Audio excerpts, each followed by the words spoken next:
शिक्षक दिवस के इस समारोह में प्रमुख रूप से भाग लेने वाले केंद्रीय शिक्षा मंत्री श्री धर्मेंद्र प्रधान जी, केंद्रीय शिक्षा राज्य मंत्री श्रीमती अन्नपूर्णा देवी जी, डॉक्टर सुभाष सरकार जी एवं डॉक्टर राजकुमार रंजन सिंह जी, शिक्षा मंत्रालय के अधिकारीगण, विभिन्न केंद्रों पर उपस्थित शिक्षकगण, गणमान्य अतिथियों, आज शिक्षक दिवस के अवसर पर राष्ट्रीय शिक्षक पुरस्कार वितरण समारोह में शामिल होकर मुझे अत्यंत प्रसन्नता हो रही है। मुझे और भी अधिक प्रसन्नता होती यदि हम सब एक ही स्थान पर एकत्रित होते, परंतु विगत वर्ष की तरह इस साल भी कोविड की महामारी से उत्पन्न परिस्थितियों ने हमें सबको सामूहिक उपस्थिति से वंचित रखा है।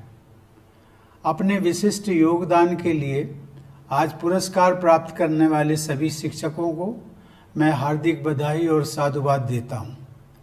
ऐसे शिक्षकों के विषय में जानकर मेरा यह विश्वास और भी मजबूत होता है कि भावी पीढ़ियों का निर्माण हमारे सुयोग्य शिक्षकों के हाथों में सुरक्षित है।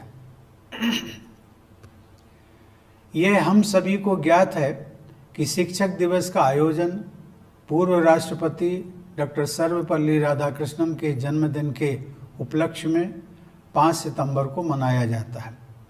डॉक्टर राधाकृष्णन एक दार्शनिक और विद्वान के रूप में विश्वविख्यात थे। यद्यपि उन्होंने अनेक उच्च पदों को सुशोभित किया, परंतु वो चाहते थे कि उन्हें एक शिक्षक के रूप में ही याद किया जाए। डॉक्टर राधाकृष्णन ने एक श्रेष्ठ शिक्षक के रूप में अपनी अमिट छाप छोड़ी है।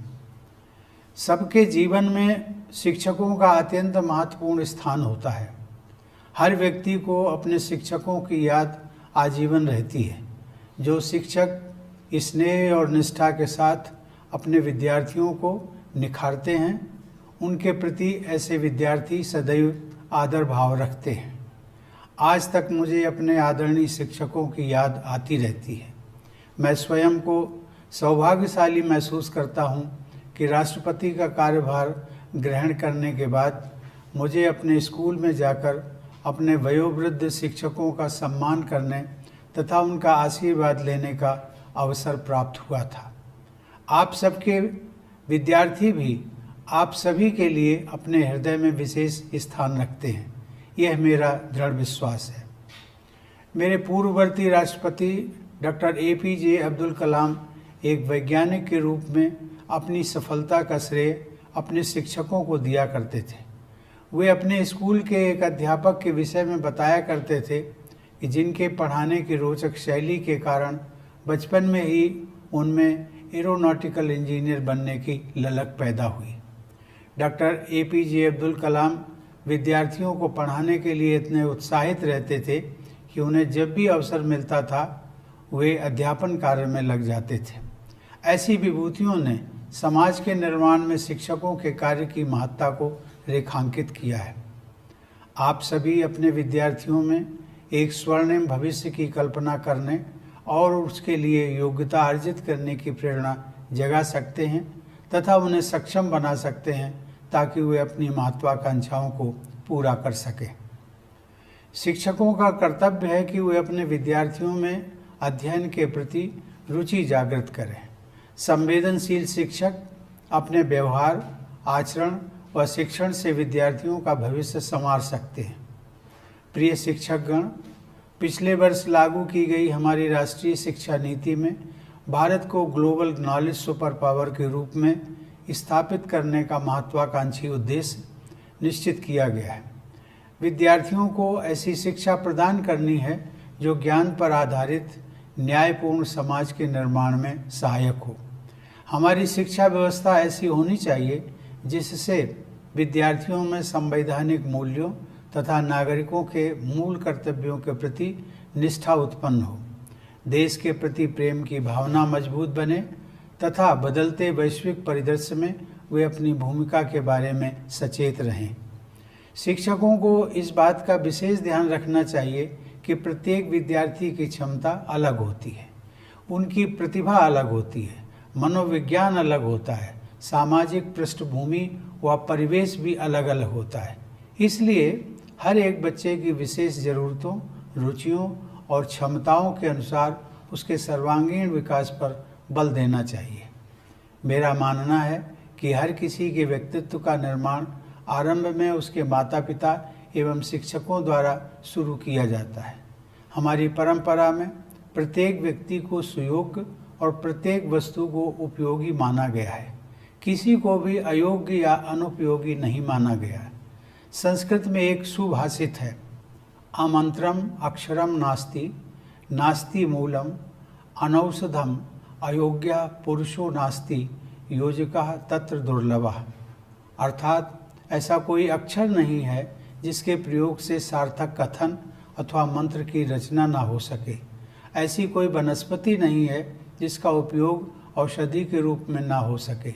ऐसा कोई व्यक्ति नहीं है जिसमें योग्यता ना हो, लेकिन इन सब का संयोजन करने वाले व्यक्ति ही दुर्लभ होते हैं।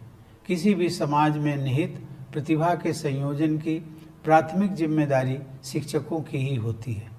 एक अच्छा शिक्षक व्यक्तित्व निर्माता है, समाज निर्माता है और राष्ट्र निर्माता भी है। हमारे देश में उत्कृष्ट शिक्षा व्यवस्था के उदाहरण उपलब्ध रहे हैं। लगभग 125 वर्ष पहले पश्चिम के विकसित देशों में शिक्षाविद विद्यार्थियों को शारीरिक दंड देने के विषय में वाद विवाद कर रहे थे तथा spare the rod and spoil the child की सोच को विश्व के प्रमुख शिक्षण संस्थानों द्वारा अपनाया गया था। उस समय गुरुदेव रविंद्रनाथ टैगोर द्वारा स्थापित विद्यालय शांति निकेतन में शारीरिक दंड सर्वथा वर्जित था। गुरुदेव मानते थे कि ऐसे दंड का विद्यार्थियों के कोमल मनोमस्तिष्क तथा व्यक्तित्व विकास पर प्रतिकूल प्रभाव पड़ता है। आज पूरा शिक्षा जगत इस मनोवैज्ञानिक तत्व को स्वीकार करता है। इस प्रकार भारतीय परंपरा के संवाहक गुरुदेव रविंद्रनाथ टैगोर की शिक्षा संबंधी सोच अत्यंत आधुनिक थी। हमें अपनी परंपरा में निहित आधुनिकता को अपनाना है। आपको यह सदैव ध्यान में रखना है कि भय पर आधारित शिक्षा के मुकाबले प्रेम पर आधारित शिक्षा अधिक कारगर सिद्ध होती है। देवी और सज्जनों, पिछले लगभग 1.5 वर्ष से संपूर्ण विश्व कोरोना महामारी के कारण उत्पन्न हुए संकट से गुजर रहा है। इस परिस्थिति में जब सभी कॉलेज और स्कूल बंद थे, तब भी शिक्षकों ने विषम स्थितियों का सामना करते हुए बच्चों की शिक्षा का क्रम रुकने नहीं दिया। इसके लिए शिक्षकों ने प्रयासपूर्वक बहुत कम समय में ही डिजिटल प्लेटफॉर्म्स का उपयोग करना सीखा और शिक्षा प्रक्रिया को जारी रखा। ऐसे सराहनीय प्रयास करने वाले कुछ शिक्षकों को आज पुरस्कृत भी किया गया है। मुझे बताया गया है कि कुछ शिक्षकों ने अपनी मेहनत और लगन से स्कूलों में उल्लेखनीय बुनियादी सुविधाएं विकसित की हैं। मैं ऐसे समर्पित शिक्षकों को साधुवाद देता हूं। समस्त शिक्षक समुदाय से मैं यह अपेक्षा करता हूं कि वे बदलती परिस्थितियों के अनुरूप अपनी शिक्षण पद्धति में भी बदलाव करते रहेंगे। शिक्षकों को सक्षम बनाने के लिए केंद्रीय शिक्षा मंत्रालय द्वारा कुछ महत्वपूर्ण कदम उठाए गए हैं। मंत्रालय ने एकीकृत शिक्षक प्रशिक्षण कार्यक्रम निष्ठा का संचालन आरंभ किया है, जिसके अंतर्गत शिक्षकों के लिए ऑनलाइन क्षमता निर्माण के प्रयास किए जा रहे हैं। इसके अलावा प्रज्ञाता अर्थात डिजिटल शिक्षा पर दिशा निर्देश भी एक सराहनीय कदम है, जो कोविड महामारी के संकट काल में भी शिक्षा की गति को बनाए रखने की दृष्टि से गत वर्ष उठाया गया था। इन दिशा निर्देशों के अनुसार ऑनलाइन कक्षाओं के माध्यम से श्रेष्ठ शिक्षा प्रदान करने का रोड मैप साझा किया गया है। विषम परिस्थितियों में भी नए रास्ते तलाशने के लिए मैं केंद्र सरकार के शिक्षा मंत्रालय की पूरी टीम की सराहना करता हूं।